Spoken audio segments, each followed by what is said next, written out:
Okay,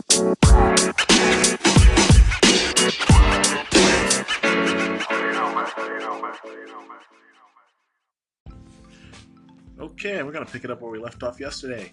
Welcome to Thoughts If It Were You Relationship Series by me, Gentrics.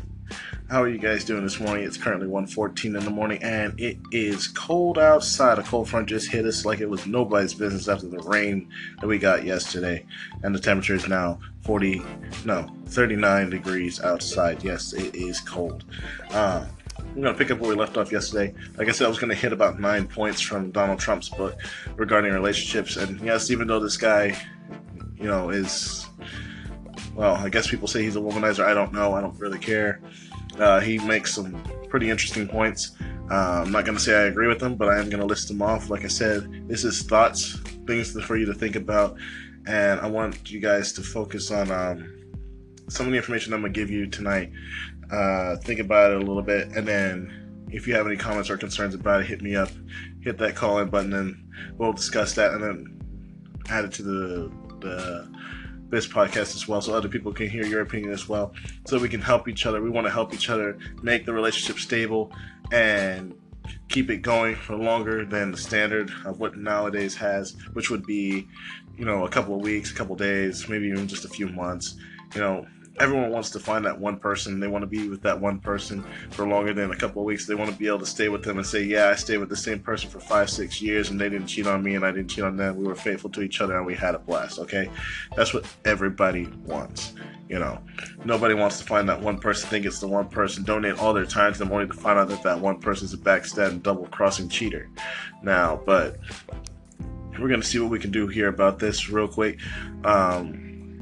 It's really, really, really important that, especially here, since we're talking about the guy's side right now, that guys pay attention to most of this information and do something with it to help increase their chances of the relationship lasting a lot longer. Now, granted, some things can't be helped, as some of the work is going to be done on the female side. Believe it or not, despite the fact that it seems like the guys do a lot of the work. Some of it is done on the female side.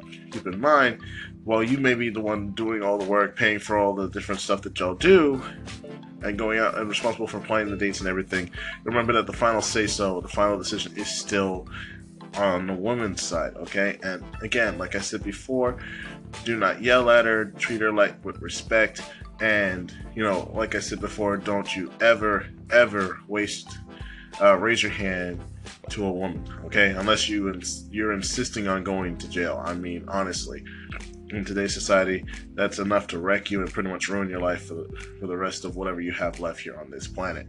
So we're going to take a short break, and then we're going to break right into this, okay?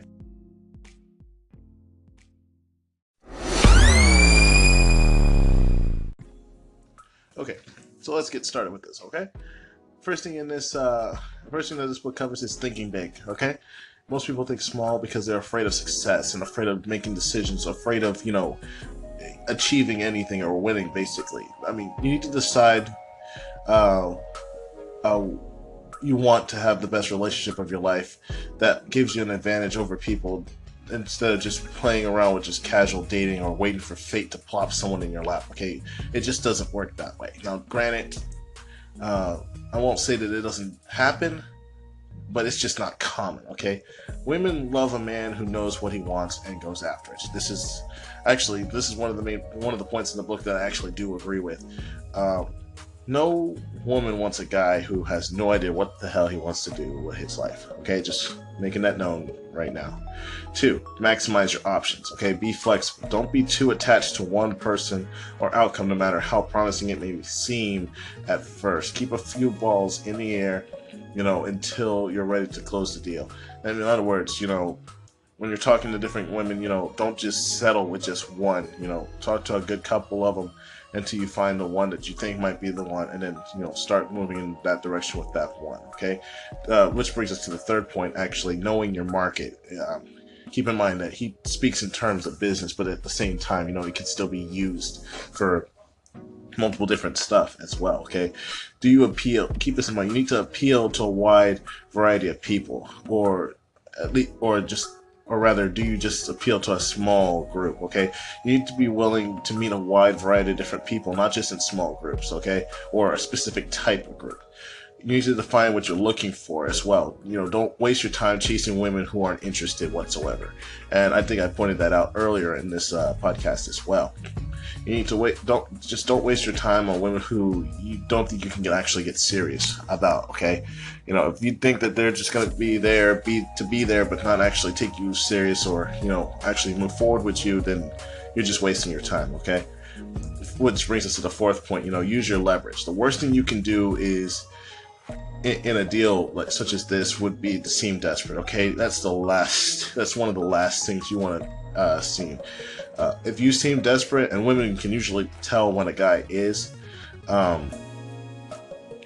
they will manipulate you like it ain't nobody's business, and you'll pretty much be screwed. Let's just say it like that. Leverage is your biggest strength. Okay, it means having something the other person wants or can't do without. And no, this does not mean sex. Okay, I'm gonna just go ahead and straight up say that right now. She decides if it's in her best interest to commit or not based off of this. Okay. Also, do not brag. Okay. Most people, they don't want to brag. I mean, honestly, in his book, he says to do so. Don't be afraid to brag about your good qualities and what you have to bring to a relationship. And he makes a good point that it's a good thing to talk about that, but don't go off on a tangent and just constantly talk about yourself. Okay. Honestly, while women do want to know more about you, they don't want to listen to a guy talk about himself for 8 hours. Okay. Definitely don't do that. I mean, on that note, though, if you don't tell her, who will tell her about you? Okay, and hopefully not your parents. Just the thought of that, if you can't talk to her about your good points, but you're having your parents do it, you might as well give up having a relationship in the first place. Okay? The fifth thing on that note is to enhance your location. Okay, if you're shy or just not good at meeting people by yourself, you need to put yourself in an area where there's a much higher ratio of women than men. Usually colleges, professions, or social activities work well for this, where you have an advantage to meet different people, whether it's a bowling game, a sports event, what have you. Okay, at this point, if you're actually the kind of guy that most women want, by putting yourself in these environments, women will actually be competing against each other for you or your attention. And then there's actually a book, another book separate from this one that Trump has, that actually talks about this, called Datanomics. Personally, I haven't read this book yet, but I have skimmed through it, and it makes a lot of good points, which I might actually cover in this segment. Okay, we're gonna take a short interlude, and then we'll get on to the last 5 points. Okay.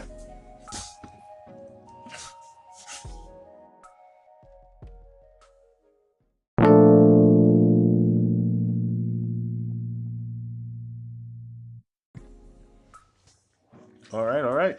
And we're back. I'm going to go into the 6th point right now.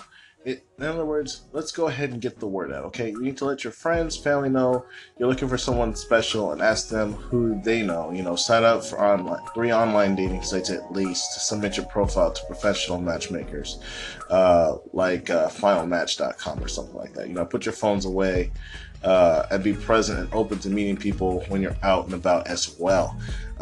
This just opens and spreads your horizons out a little bit. While I personally don't condone dating sites, again, if you're the kind of person who's just not used to talking, or rather being around people in general, it can help you get used to talking to people a little bit more.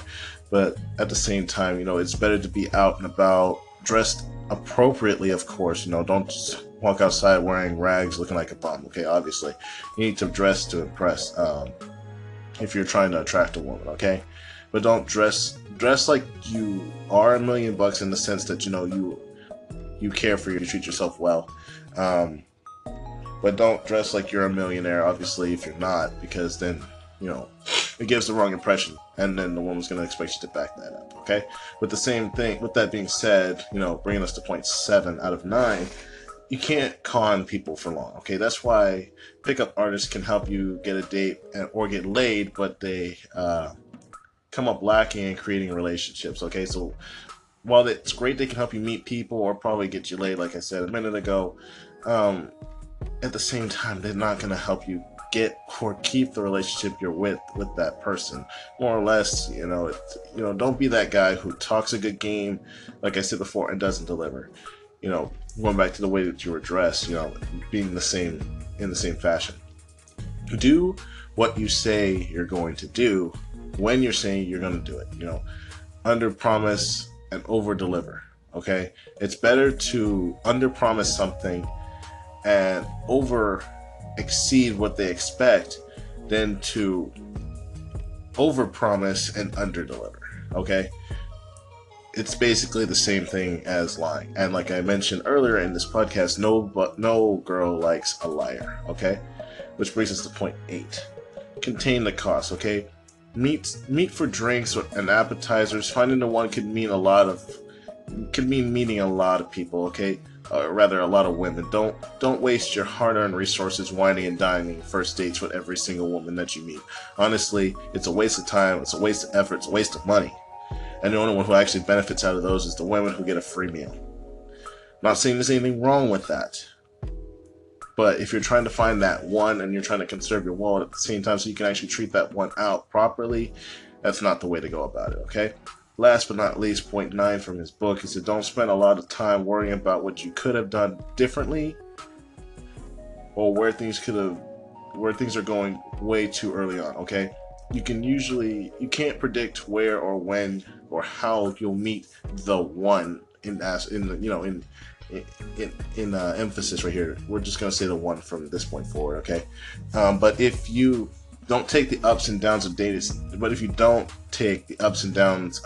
too seriously, you can actually have a lot of fun getting there. Let some of the relationships still be a mystery, okay? Don't try to plan every single thing out. I mean, by doing that, it's like you're basically making it seem like she doesn't have a choice in what she wants to do, and no girl likes to be backed into a corner. Okay, just keep that in mind. All right. Next, we're going to talk about 3 important communication tips for women, for men to women, in this next bit, so that it can improve just the way you talk to her in general. All right, we're going to take a short interlude and we'll hop right into those. Okay.